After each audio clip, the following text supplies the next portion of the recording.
Good morning and welcome to SanAntonio FC Fancast. My name is Harry. Royce may be joining us. I'm not sure. He mentioned he wanted to do a 6 a.m. show. He may be sleeping, which is a smart thing to do. It's July 4th, so happy 4th of July to everybody. The reason why I want to do is kind of give a status update.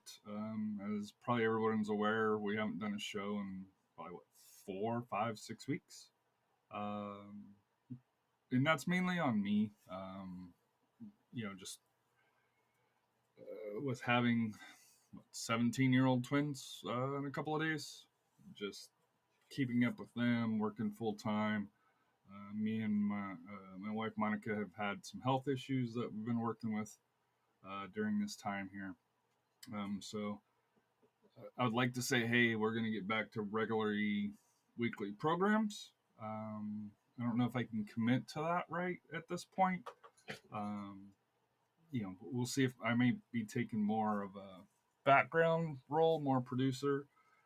See if Rafa and Royce and the others can go forward full time with it here. Hopefully it improves for it here. I know I missed more SAFC games this year than I think I have in last couple of years for that here. So just kind of give a heads up and apologize. I know we haven't been the most consistent with the thing here. I had some of the goals that I was looking to accomplish. With covering some of the lower leagues here in town, and just with life haven't got around to it. So extremely sorry, but let's get into the show.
So we're going to start out just kind of with the status of where we're at right now. EL underscore JE5U5. Hope all is doing well. Everything's doing okay. Like I said, it could be better, as I was mentioned here. Some health issues. I'm still dealing with a bad wheel. But we'll see if we can get that corrected here. And it's been 2 months. I knew it'd been a while, 5-6 weeks. But yeah, it's been a while for it here. For that here. Thank you for the comments here. Just kind of looking at SAFC's recent, if we're going back 2 months. So went to Rhode Island. That's right. Last one was Rhode Island on the preview here for that here. So Rhode Island, they drew, which I thought's a good point. Came home, lost to Oakland Roots 2-1. Got blown out in Charleston 4-0. That wasn't even that close. Came home, drew against Tulsa. I can tell you the fan base was starting to rumble a little bit. Had a pretty convincing win against Vegas. Went on to Sacramento. Got a point. I thought it was a good point for being on the road. New Mexico scores a little bit deceiving, where it was 4-2 because it was 2-2 as a good draw. A late red card, and New Mexico got 2 goals right at the end to kind of blow the game and take all 3 points. In the Jägermeister Cup, SanAntonio went on the road. In my opinion, played a lineup that they were trying to give away the points with a lot of academy kids. And I don't think there were any starters, maybe one starter, even on the bench, but came away with the 2-0 win for that here. So, I think it's 15 in a row against as far as getting points against Colorado Springs. And then last weekend, played a 1-0 win at versus Union Omaha. Good win, solid. Looks at here. So looking at the results here, kind of a mixed bag, I guess you could say. Which when you're looking at the standings for it here, plus minus is 20 goals scored, 20 goals allowed. Looking at recent results, two wins, two draws, and a win as they face El Paso. New Mexico United, first place, 4 points ahead of us, and a game in hand. They play tonight against Pittsburgh. El Paso, who we play tonight, 2 points ahead. Tulsa has 2 games on us at 21 points plus 6 goal difference. Only allowed 9 goals all year, so outstanding for them. And then below us, Phoenix, Monterey, Vegas, Orange County, Sacramento, Colorado, Lexington, and Oakland Roots. Still real packed, especially if you compare it to the East, where Lou City, Charleston, kind of running away with things. Loudon, pretty solid in playoff position. North Carolina, Detroit City, and then you kind of get into the mixed bags of Pittsburgh, Miami, Rhode Island. Got to be a disappointing season for Rhode Island fans. Birmingham Legion, with all that offensive talent, a 0-0 draw, -6 goal difference. Indy, shock of the year has to be Tampa. Down with only 11 points so far, and then Hartford with 9 points, worst team in the league point wise for that here. So as you can see here, Jägermeister Cup. Vegas is already locked in at 9 points, 7 goals scored, and that's important because even though SanAntonio has 9 points, we play New Mexico next. We've only scored 4 goals. The first tiebreaker is points, or is so the first how you determine the 2 wild card spots is by points. The first tiebreaker is goals scored, and that was important on here.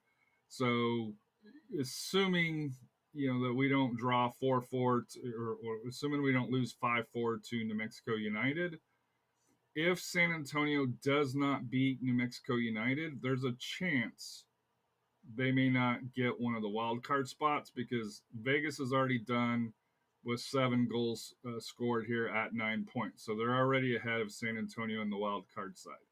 Now, for SanAntonio, all they have to do is get a draw or a win, and they're in because they're 3 points ahead.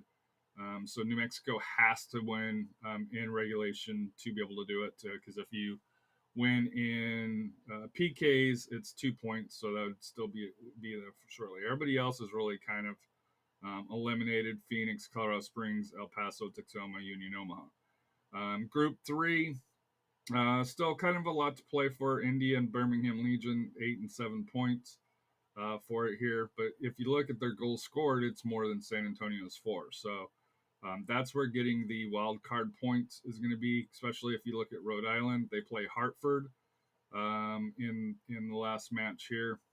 If Hartford wins, Rhode Island's in very good shape to get one of the wild card spots. Group 5, Loudon, surprisingly, with 8 points, gets North Carolina. Lou City at 6, and they get rival Lexington, and they've already got 6 goals scored.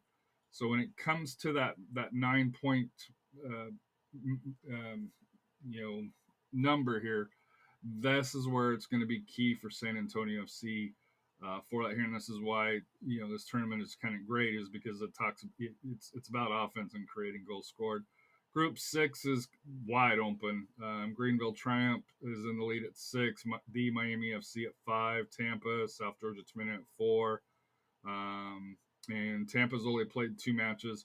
I believe they play Naples tonight, actually, for that here. So if Tampa wins, that could put them in the driver's seat for that here. So despite them having a subpar regular season, the Jägermeister Cup they seem to be doing.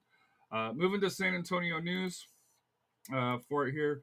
Player news: 25-day contract for Abdi Salim, center back who's already has already played with SAFC in the Union Omaha game. Center back, is on a 25-day contract. He was signed. He came from Detroit City June 20th.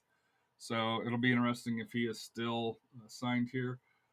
As we kind of discussed before the Colorado Springs match, SAFC signed 5 academy players. Landry Walker, who is one that I've been kind of waiting for to see if he was going to re-sign. He returns. But the other 4 are new. Angel Mercado, Braylon Jenigan, Landry Walker, Leo Jorini, and Leo Urita. And sorry if I mispronounced your names here.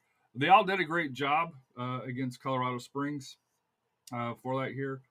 Like I said here. So just to kind of give a heads up on here. And then the final move, which was yesterday, surprising, where they bring in Harvey Neville on loan from Phoenix Rising, which on the surface you're like, hey, it's good. It's defender, mainly plays on the outside fullback position. However, if you follow Owen Wayne from PHNX Rising, Harvey's been kind of on the outs. Been healthy, hasn't been in the 18s. Reportedly been training by himself or by himself with it here. I'm talking with some of my friends that are with Rising. They mentioned that it's just not good enough. He played a half and ended up getting subbed out of a game. So will be interesting to see. He is a young player. He does have decent pedigree coming from here, where he's trained with Man U Academy.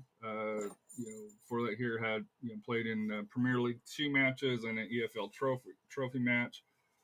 Did spend time in the Valencia Academy. Joined Inter Miami's reserve side, Fort Lauderdale in League One. Played in Loudoun United, Sac Republic, and then of course with here. So my question is, where does he fit? I don't think he's a starter, more of a depth piece, but he's a young person. I'm assuming the loan deal is probably favorable to San Antonio. Frees up a roster spot for them, for Rising, for SanAntonio FC. They still have 2 open roster slots, and depending if they picked up Abdi's 25-day contract to a full contract, could be 3 if they don't. But that's kind of the first roster movements that we've had since really April 22nd. They had Dylan Mendoza, who's an academy player, but outside of that, you'd have to go back to early March for that here. When they signed Daniel Nanami as the backup goalkeeper. So that or the third goalkeeper now that Joey's in town for that here. So that's where San Antonio's new player news is. Like I said, this was just kind of a quick update as far as where number one, where the show's been, because I had some people ask, hey, why haven't we done a show in 2 months? Just like I said here, to circle back, just I didn't realize having 2 17-year-olds would be this much work. Just keeping up with them, tracking them down, working full time, doing family stuff, for it here. So, like I said here, so we'll try to be better. Doesn't look like Royce made it today here, so but hope all is well with Royce. Do want to thank Royce, Matt, Rafa, Stuart, Jason, for who does a lot behind the scenes for that here. I do know that as far as for the next match, I think it's the next match on the 28th. Hold on, let me go back here. The 28th against the Tampa Bay Rowdies, or pardon me, July 12th against Tampa Bay Rowdies for that here, and then the big match July 26th, which is the Jägermeister Cup at Toyota Field for those two here. As far as the preview for El Paso, I may try to see if we can if somebody will be able to join with me a little bit later today. I know El Paso's doing really well under Wilma Cabrera. For that here, his son Andy has 10 goals, leading one of the tops in the league here. It'll be interesting to see how SanAntonio matches up with El Paso. Should be a fun Copatejas first match for that here. Don't forget, El Paso is the Copatejas USL champions, and they do lead right now in the Copa Shield for 2025 here. So, but I'm going to end up here, get out of here. Like I said here, hope everybody has a great 4th of July. Please be safe. If you have dogs, please bring them in for that here, as opposed to leaving them outside for tonight, because fireworks don't do well for them.